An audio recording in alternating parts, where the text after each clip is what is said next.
This episode has been brought to you by JustNForm.com. If you're tired of being censored, tired of having your data stolen and sold, go to JustNForm.com, a social media site where all voices are welcome.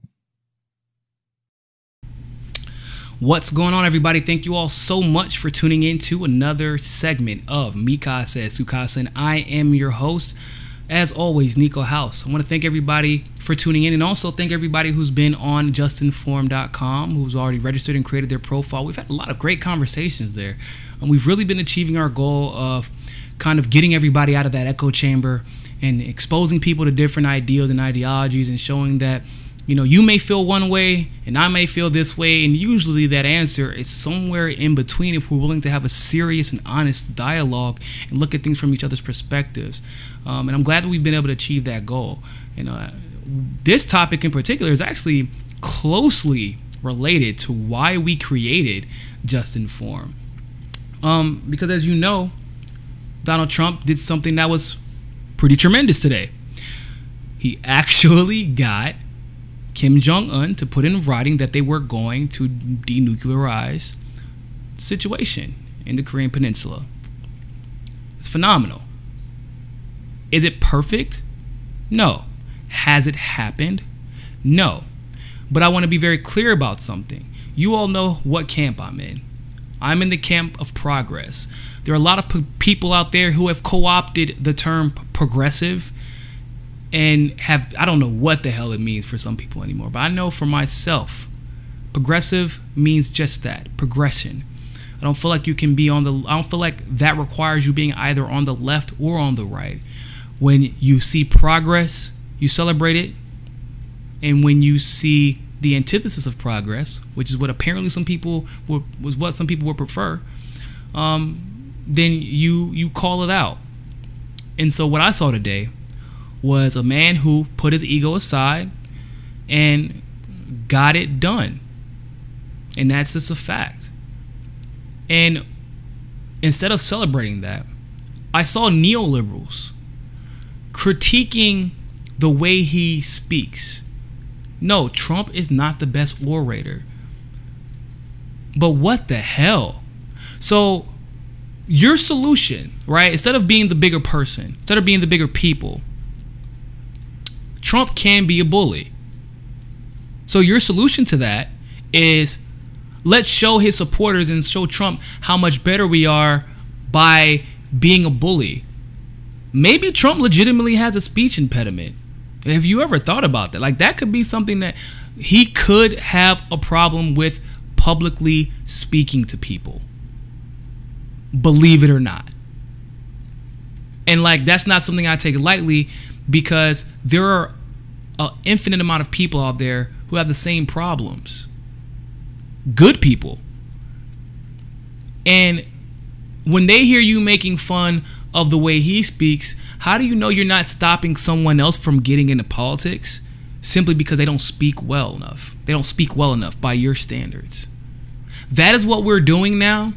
And then on the other side of that fence, you had people saying, like the Huffington Post today, for example, yeah, he got it done, but that's old news. This is what they agreed to 3 months ago.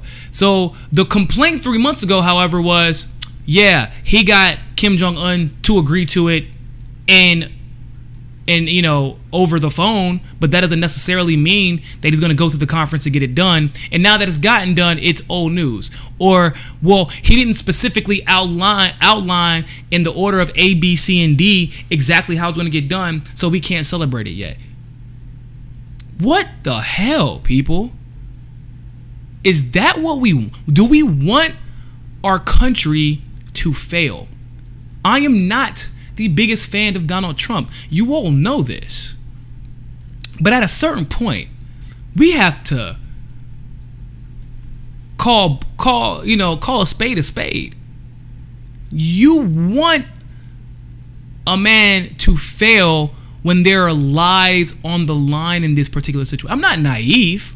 I'm not going to be like, oh, God, he's the best president ever because he did this one thing and nothing has gotten done. I'm not naive. But a step toward progress, it doesn't matter who makes the step as long as it is indeed a step towards progress.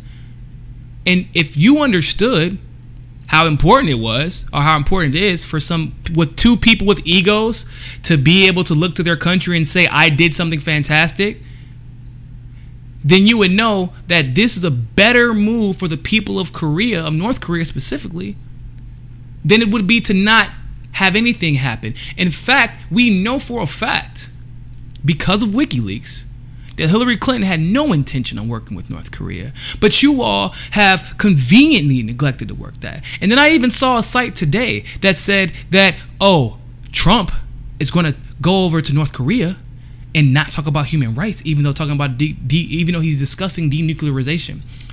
That's interesting because y'all, excuse my language, people. Excuse my language, mama. Y'all people have nothing to say about the human rights violations in Saudi Arabia. You have nothing to say about the human rights violations going right here in your country in the city of Flint, Michigan. You have nothing to say about the ridiculous increase in cancer in California because of Fukushima, because you're keeping it under wraps. You have nothing to say about the Palestinians who are being treated like animals, being shot dead in the dirt. But now you care about talking to a dictator to make sure that that country can eat and be included back in the world's economy again. That's a problem for you. Because I'm not saying that Trump shouldn't talk about human rights abuses. I think it should be done. But guess what I also think? I also think that's something that just because he doesn't talk about it right now doesn't necessarily mean it can't be introduced now. Because before, guess where the conversation about human rights would have ever happened? Nowhere. Because we were never willing to sit down and have a conversation with Kim-Jong Un. So you're complaining about human rights violations not being discussed at this very moment, but had no complaints before when it would have literally never occurred. And that is what I call perspective, people, because there are people who are literally just looking to complain for partisan gain, and that is it. This isn't something unique to the neoliberal left, but I call out the right a lot, and I have no problem with doing so. But guess what? Guess what? When you want progress, then it is your responsibility, as well as mine, to call out both sides. And the left has been acting just disgusting. It's extremely disheartening to see. And even some of the people that I like to think of as progressives have been seriously disappointing me. No, Trump is absolutely not perfect. I talk about it pretty regularly. Yes, Trump absolutely deceives people at times. Trump does, in a lot of cases, succumb to the deep state. He met with Henry Kissinger. I talked about that frequently. He messed up by hiring John Bolton, who we just now figured out has been taking money from Ukrainian oligarchs, the same oligarchs who are paying Bill Clinton. He's not perfect. But damn, people, is this what we're going to do? Half of it is because he's Republican. Other half of it is because of some of the things he said. But let's be honest. The real problem is a lot of y'all are pissed because Hillary Clinton's not president. And I don't even care. Fuck you if that's the reason why you want North Koreans to starve. Like, seriously. You know how I know it's about you? It's not inherently about Donald Trump or inherently about the things that Donald Trump says. Because I've heard the things that Trump has said about the people that you supposedly care about now. I've heard things that neoliberals have said about these ethnicities and these minorities that otherwise nobody would know about, because you just say it behind closed doors, and then you approve of candidates who sign off on policies that involve bombing their countries or allowing cartels to roam free in their countries. And y'all don't care except for when the camera turns on, because that's the voter block you have to appeal to, because you've been so busy trying to pretend like you give a shit without getting anything done. And eventually the chickens were going to come home to roost. And that's what Donald Trump is. But I know that you're treating Trump like this because it's easy to do so. And I know that it's about Hillary Clinton and that whole little neoliberal movement, and that's because of how y'all talk about Bernie. Those same, they call Bernie a sexist in the same way they call Trump a sexist. But those same neoliberals, when Bill Clinton came out and was extremely unapologetic, were defending him in his comments that he recently made about Monica Lewinsky that were absolutely despicable and show an extreme lack of accountability. And guess why he gets away with it? Because of people like you all who are so busy defending Bill Clinton's ability to pretty much rape people and get away with it, to bully people and get away with it. Y'all so busy worrying about exonerating him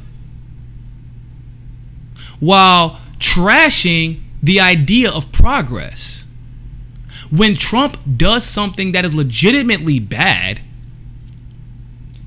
when the Democrats do something that is legitimately bad, no one wants to discuss it. Because with some of the things that Trump does, the Democrats emulate and have been emulating for years, so you can't discuss it because that would mean calling out your own party. And you can't have that. God forbid you just,